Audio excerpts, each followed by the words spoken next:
Yes, नमस्कार सर्वांना. आजपासून एक आपण नवीन सिरीज स्टार्ट करत आहोत, ज्याचं नाव आहे टू द पॉइंट. म्हणजे चर्चेतले असे काही महत्त्वाचे मुद्दे ज्याच्यावरती प्रिलिम्स किंवा मेन्स दोन्हीपैकी कोणते तरी आपल्याला स्टेजला 100% क्वेश्चन असतोच त्याच्यावरती. असे मुद्दे आपण सिलेक्ट करणार आहोत चर्चेत असलेले. मग ते कोणत्याही विषयाशी संबंधित असतील त्याच्यावरती आपण एकदम शॉर्टमध्ये, म्हणजे जेवढी गरजेची आहे आपल्याला इन्फॉर्मेशन एक्झामसाठी, तेवढ्याच शॉर्ट पद्धतीने आपण त्याच्यावरती चर्चा करणार आहोत. एक्झॅक्टली कशा पद्धतीने प्रश्न विचारला जाऊ शकतो त्या पॉईंटवरती एवढंच डिस्कशन आपण ठेवणार आहोत. कुठल्याही पद्धतीचे इररिलेव्हंट त्याच्यामध्ये डिस्कशन टॉक आपण त्या म्हणजे असंही ते करतच नाही कुठल्या सेशनमध्ये. इथं एकदम टू द पॉईंट आणखी बघणार आहोत, कारण तो तुमचा टाइम तेवढा जास्त इम्पॉर्टंट आहे आणि तेवढ्याच स्पेसिफिक टाइममध्ये गरजेची असलेली रिक्वायर्ड असलेली आपल्याला इन्फॉर्मेशन आपल्याला घ्यायची या सगळ्या सेशनमधून. ठीक आहे, त्यामुळे याला टू द पॉईंट या सिरीजला आपण हे नाव दिलेलं आहे. ठीक आहे, तर यातला पहिला व्हिडिओ आपल्याला बघायचा आहे की भारतातली 100वी रामसर साईट डिक्लेअर करण्यात आलेली आहे. मग 100वी आहे त्यामुळे याचं एक वेगळं इम्पॉर्टन्स आहे. आतापर्यंत आपण बघितलंय की रामसर साईट, स्पेसिफिकली रामसर स्थळ कोणतं जर डिक्लेअर झालं असेल आपल्या एक्झामच्या आधी लेटेस्ट, तर त्याच्याबद्दल प्रश्न आपल्याला तिथे विचारला जातोच. स्पेसिफिकली महाराष्ट्रातली असेल तर मागं प्रश्न विचारलेला होता. ठीक आहे, त्या पद्धतीने तर रामसर साईटचं इम्पॉर्टन्स आहेच आपल्याला. रामसर साईट ज्या वेटलँड बद्दल आहे, पाणथळ क्षेत्राबद्दल आहे, ते पण इम्पॉर्टन्स आपल्याला आहेच मेन्सला, GS3ला. आणि मग आता त्यामध्ये आणखी भर पडलेली आहे की हे 100वं स्थळ ठरलेलं आहे. मग त्याचं लोकेशन आपल्याला माहित असणं गरजेचं आहे. ते एक्झॅक्टली कुठं आहे, त्याचं वैशिष्ट्य काय आहे, त्याला नाव एक्झॅक्टली काय आहे, कोणाच्या नावावरून देण्यात आलेलं आहे, या सगळ्या प्रिलिम्सच्या फॅक्ट आपण जाणून घेणार आहोत. आणि मग या सेशनच्या सेकंड पार्टमध्ये आपण त्याचं मेन्सच्या अनुषंगाने इम्पॉर्टन्स जाणून घेणार आहोत. ठीक आहे, पहिला सगळ्यात महत्त्वाचा मुद्दा. आता ही जी साईट आहे, हे जे लोकेशन आहे ते कुठं आहे, तर ते आहे उत्तर प्रदेशमध्ये. ठीक आहे, बलिया डिस्ट्रिक्ट. बलिया हिस्ट्रीमध्ये पण तुम्ही ऐकलं असेल मी. ठीक आहे, समांतर सरकार ज्या ठिकाणी बलिया उत्तर प्रदेशमध्ये स्थापन करण्यात आलं होतं तेच लोकेशन आहे. तर हे नॅचरल आणि बारमाही म्हणजे पेरिनियल अशा पद्धतीचं ऑक्सबो लेक आहे. जिओग्राफीमध्ये ही कन्सेप्ट तुम्ही मे बी तिथे शिकलेला असाल. ठीक आहे, ऑक्सबो लेक कशा पद्धतीने तयार होत असतं, तर ते ऑक्सबो लेक आहे. ठीक आहे, हे जे जयप्रकाश नारायण पक्षी अभयारण्य आहे किंवा ज्यालाच सुरहा ताल म्हणून ओळखलं जातं, ती 100वी साईट ठरलेली आहे भारतातली. ज्याचं लोकेशन आहे बलिया उत्तर प्रदेशमध्ये. आणि ते नॅचरली तयार झालेलं आणि बारमाही म्हणजे 12ही महिने त्याच्यामध्ये पाणी असलेलं अशा पद्धतीचं ते ऑक्सबो लेक आहे. ठीक आहे, नाव लक्षात ठेवा, जयप्रकाश नारायण पक्षी अभयारण्य किंवा त्यालाच सुरहा ताल म्हणून ते ओळखलं जातं. ठीक आहे, याची निर्मिती एक्झॅक्टली कधी झाली, तर ती झालेली आहे 1991 मध्ये. 45 गावांच्या क्षेत्रांचं एकत्रीकरण करून याची निर्मिती त्या ठिकाणी झालेली होती, म्हणून त्याला सुरहा ताल असं तिथं नाव देण्यात आलं होतं. ठीक आहे, आपल्याला दुसरं नाव त्याला काय आहे, ते दुसऱ्या कोणत्या नावाने ओळखलं जातं, या पद्धतीने क्वेश्चन तिथं प्रिलिम्सला विचारला जातो. ठीक आहे, प्रिलिम्स क्वेश्चन या पद्धतीने नोट डाऊन करून ठेवतो. मग हे जे नाव देण्यात आलेलं आहे जयप्रकाश नारायण पक्षी अभयारण्य, ते कुणाच्या नावावरून देण्यात आलं, तर Jayaprakash Narayan important political leader राहिलेले आहेत, JP मुवमेंट ज्यांनी सुरू केलेली होती, तर त्यांच्या सन्मानार्थ 2002 मध्ये त्या पद्धतीने नामकरण त्याचं करण्यात आलेलं आहे. ठीक आहे, ही पण गोष्ट इम्पॉर्टंट आहे की कोणत्या वर्षी त्याचं नामकरण त्या पद्धतीने करण्यात आलेलं आहे. 2002ला. 91ला निर्मिती केली आणि 2002ला जयप्रकाश नारायण यांच्या सन्मानार्थ त्याचं नाव त्या ठिकाणी देण्यात आलेलं आहे. आता याच्यावरून आपल्याला लक्षात येतं की हे पक्षी अभयारण्य आहे, म्हणजे कित्येक मायग्रेटरी बर्डच्या स्पेसीज म्हणजे स्थलांतरित पक्षी आपण बघतो की भारतामध्ये सायबेरियन क्रेन तर आपल्या तोंडात नाव बसलेलं आहे त्या पक्षाचं. सायबेरिया जो रिजन आहे रशियाचा, तिकडून ते स्थलांतरित करून येतात इकडं भारतामध्ये. असे कित्येक मायग्रेटरी स्पेसीज आहेत बर्ड्सच्या, ज्या भारतात येतात वेगळ्या भागातून. तर तशाच पद्धतीने मायग्रेटरी स्पेसीससाठी हे एक फेमस असलेलं पक्षी अभयारण्य आहे. सोबतच मग या ठिकाणी जर आपण बघितलं तर सेंट्रल एशियन फ्लायवे म्हणजे मायग्रेटरी स्पेसिसचा एक तो रूट आहे. ठीक आहे, ज्याला सेंट्रल एशियन फ्लायवे म्हणून म्हणलं जातं. त्याच्यावरून प्रवास करून, त्याच्यावरून ट्रॅव्हल करून जे स्थलांतरित पक्षी येतात हिवाळ्यामध्ये, तर त्यांच्यासाठीचं हे एक इम्पॉर्टंट लोकेशन आहे. ठीक आहे, त्यामुळे ते पक्षी अभयारण्य म्हणून त्या ठिकाणी डेझिग्नेट करण्यात आलेलं आहे. सोबतच मग आता हे पक्षी तर येतात, परंतु आपण बघतो की तलाव असेल किंवा समुद्र असेल, समुद्राच्या किनारी भागामध्ये असेल, तर तिथं पक्षी जनरली रेस्ट किंवा नेस्टिंग असेल, रेस्टिंग असेल, या सगळ्या ऍक्टिव्हिटीज करतात. परंतु ते त्याच्या मागे रिझन काय असतं बेसिकली, तर त्या ठिकाणी फिश कॅच मोठ्या प्रमाणामध्ये असतं, म्हणजे माशांची पण संख्या, माशांचं पण प्रमाण मोठ्या प्रमाणात त्या ठिकाणी असतं. तर दोन अशा स्पेसिफिक तिथं स्पेसीज आहेत माशांच्या, फिशच्या. जी पहिली आहे वोलगो अट्टू आणि दुसरी आहे बगेरियस म्हणून. या दोन फिशच्या स्पेसीज मोठ्या प्रमाणामध्ये, मुबलक प्रमाणामध्ये या ठिकाणी या तलावामध्ये आढळतात, जे या पक्ष्यांना अट्रॅक्ट करण्यामध्ये एक इम्पॉर्टंट भूमिका बजावतात. ठीक आहे, खाद्य म्हणून त्याच्यासाठी इम्पॉर्टंट ते फॅक्टर तिथं काम करतात. आणि या ज्या दोन स्पेसीज आहेत फिशच्या, या दोन्हीही स्पेसीज ज्या आहेत त्या व्हल्नरेबल स्पेसीज आहेत. ठीक आहे, मग ते IUCN तर तुम्हाला स्टेटस माहितीच आहे, त्या पद्धतीने वल्नरेबल त्या ठिकाणी स्पेसिस आहे. सोबतच मग फिशिंग कॅट नावाची आणखी एक वल्नरेबल स्पेसिस देखील त्या ठिकाणी मोठ्या प्रमाणे आढळून येते, ज्यांचा मुख्य अन्न म्हणून फिश असतं, मासे असतात. ठीक आहे, तर या बेसिक डिटेल्स त्याच्याबद्दलच्या लक्षात ठेवायच्या आहेत. नेक्स्ट, याच्या अगोदर जर आपण बघितलं तर आता भारतातली तर ही 100वी साईट झालेली आहे. याच्या अगोदर जर आपण बघितलं तर भारतातली मग पहिली साईट कोणती आहे ते पण आपल्याला माहित असायला पाहिजे. ठीक आहे, चिलिका लेक, चिलिका सरोवर म्हणून जे ओळखलं जातं ओडिशामधलं, आणि केवलदेव नॅशनल पार्क जे आहे राजस्थानमधलं, या दोन भारतातल्या पहिल्या रामसार साईट्स होत्या, ज्या या रामसार कन्व्हेन्शन अंडर, रामसार कराराअंतर्गत जाहीर करण्यात आलेल्या होत्या. ठीक आहे, रामसार कन्व्हेन्शन आपल्याला माहिती आहे 1971चा. भारताने ते नंतर काही वर्षांनंतर भारताने ते 82ला 1982ला भारताने ते अडॉप्ट केलेलं होतं. ठीक आहे, 1971चा आहे रामसार करार आणि 1982ला भारताने ते स्वीकारलेलं होतं. भारतातल्या जर या सगळ्या रामसार साईट्सचा विचार केला तर सुंदरबन हे भारतातलं सर्वात मोठं रामसार स्थळ आहे. ह्या मग ऍडिशनल डिटेल्स आहेत. त्या 100व्या रामसार स्थळाबद्दलचे डिटेल्स आपण जाणून घेतल्या. या ऍडिशनल आहेत इतर रामसार स्थळाबद्दलच्या. महाराष्ट्राचा जर विचार केला तर महाराष्ट्रामध्ये 3 रामसार साईट आहेत. ठाणे या ठिकाणची खाडी, इथं पण आपण बघितलं तर बरेच बर्ड स्पीसीज बघायला मिळतात. नांदूर माधमेश्वर सेम बर्डसाठीच ते फेमस आहे. आणि लोणार सरोवर ते तर आपल्याला माहितीच आहे. ठीक आहे, क्रेटरच्या माध्यमातून तयार झालेलं लेक म्हणून ते ओळखलं जातं. ठीक आहे, तर महाराष्ट्रात या 3 साईट्स आहेत.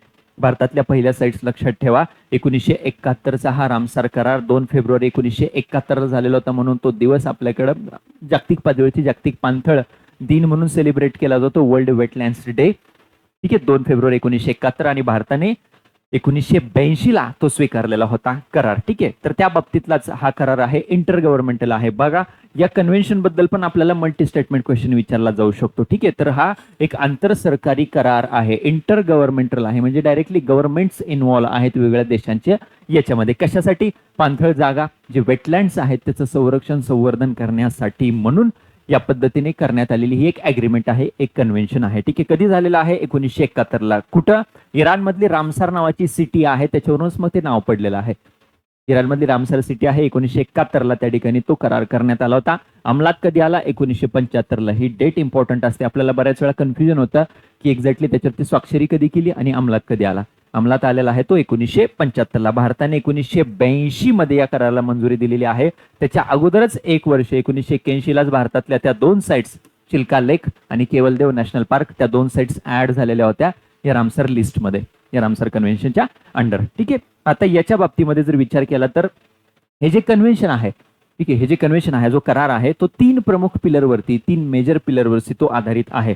याच्यामध्ये पहिला मुद्दा काय आहे की आंतरराष्ट्रीय महत्व असलेल्या, इंटरनॅशनली इम्पॉर्टंट असलेल्या असे जे वेटलँड्स आहेत त्यांचं जतन करायचं आहे, त्यांचं कॉन्झर्वेशन करायचं आहे. ठीक आहे, आता मल्टी स्टेटमेंट क्वेश्चन राज्यसेवा आयोगाने पण विचारायला सुरुवात केलेली आहे या पद्धतीने. युपीसीचा तो फॉर्मॅट राहिलेलाच आहे. राज्यसेवेने पण क्वेश्चन आता मल्टी स्टेटमेंट करायला सुरुवात केलेली आहे. तर आपल्याला हे 3 पिलर्स विचारले जाऊ शकतात. ठीक आहे, त्याच्यानंतर सर्व पाणथळ जागांचा विवेकी वापर. ठीक आहे, म्हणजे त्याच्या बाबतीमध्ये निगेटिव्ह इम्पॅक्ट कुठल्याही पद्धतीने होईल असं कोणत्याही पद्धतीने ऍक्टिव्हिटीज करायच्या नाही. ठीक आहे, ती दुसरी इम्पॉर्टंट गोष्ट आहे.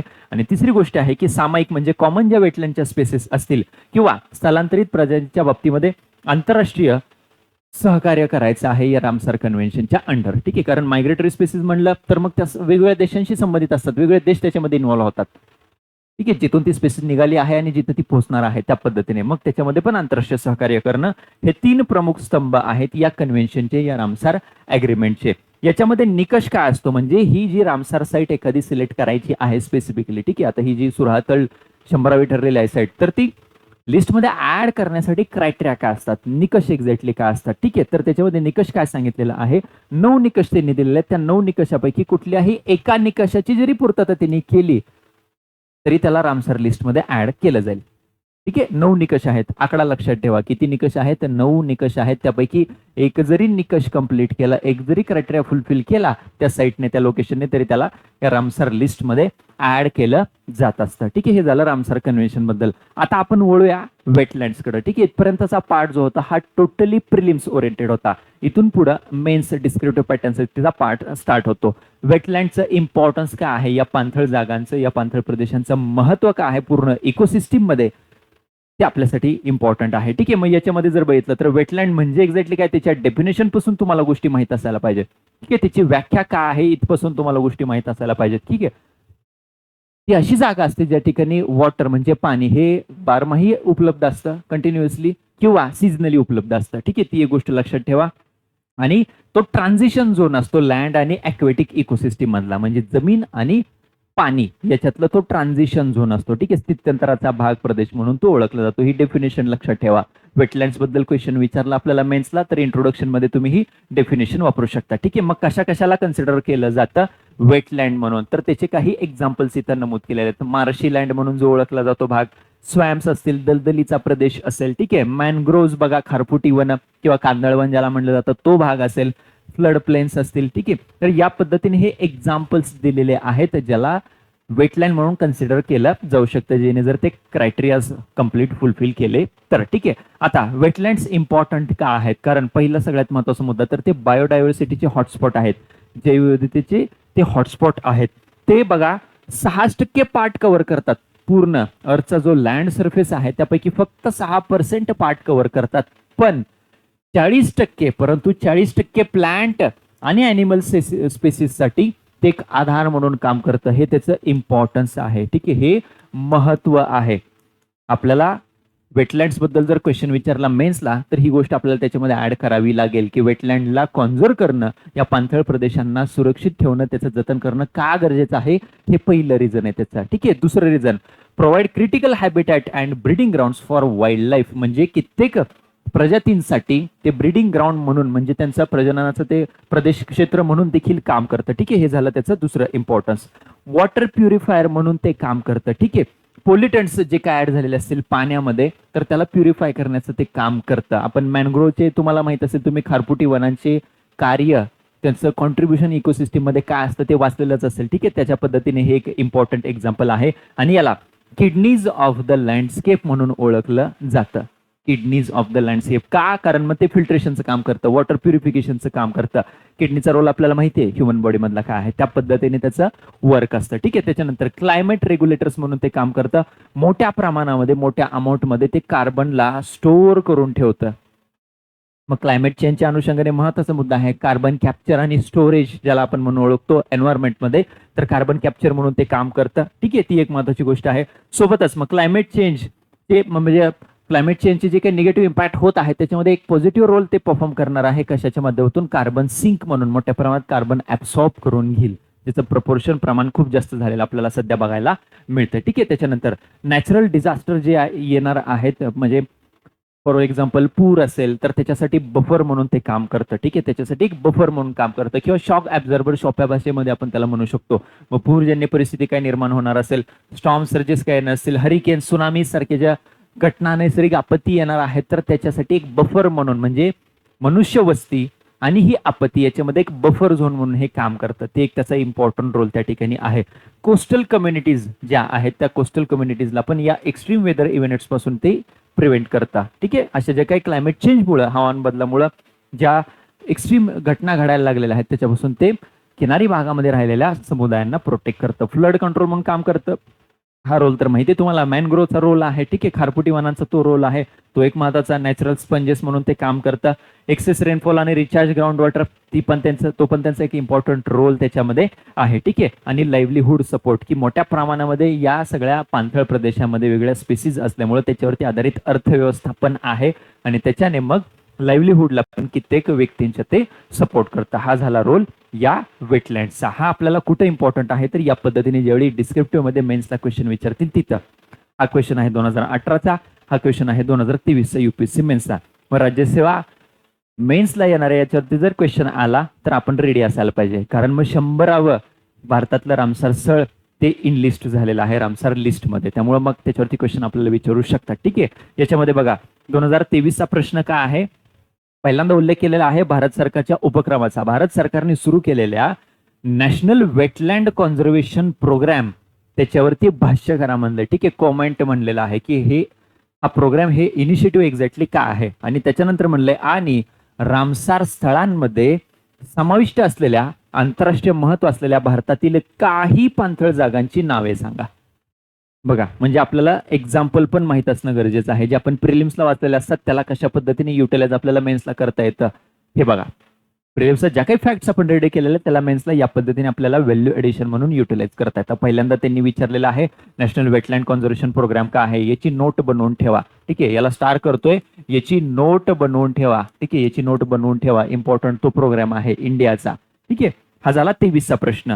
18ला काय प्रश्न विचारलाय, पाणथळ जागा म्हणजे काय. बघा डेफिनेशन, मग अशी सांगितलं होतं की आपल्याला इंट्रोडक्शन मध्ये लागेल डेफिनेशन. पाणथळ जागा म्हणजे काय, प्लेन सिंपल पहिला पार्ट विचारलाय. नंतर काय म्हणलंय, पाणथळ जागांच्या संवर्धनाच्या संदर्भात रामसार संकल्पनेतील समंजस वापर, वाईज यूज, म्हणजे आपण जे 3 पिलर बघितले त्याच्यातला पार्ट आहे ते स्पष्ट करा. वाईज यूज म्हणजे एक्झॅक्टली काय, आणि भारतातील रामसार स्थळांची 2 उदाहरणे द्या असं म्हणलेलं आहे. ठीक आहे, मग महाराष्ट्रात ते 3 पार्ट केलेत म्हणून दोन्ही महाराष्ट्रात टाकायचे असं करायचं नाही. एक महाराष्ट्रात टाका, एक ओव्हरऑल इंडियामधला आपण त्याच्यामध्ये टाकू शकतो. ठीक आहे, म्हणजे बघा क्रायटेरिया पण कसे इम्पॉर्टंट आहेत, त्याचे मेजर 3 पिलर पण कसे इम्पॉर्टंट आहेत, ती संकल्पना का आहे असंही विचारलंय. हा 18चा प्रश्न आहे, हा आहे प्रश्न 23चा. ठीक आहे, या पद्धतीने या वेटलँड आपल्याला कव्हर करता आलं पाहिजे. एवढ्याच गोष्टी आपल्यासाठी इम्पॉर्टंट आहेत. भेटूयात अशाच पद्धतीने पुढच्या एका सेशनमध्ये टू द पॉइंटच्या या सिरीजमध्ये एका नवीन मुद्द्याला घेऊन. थँक्यू.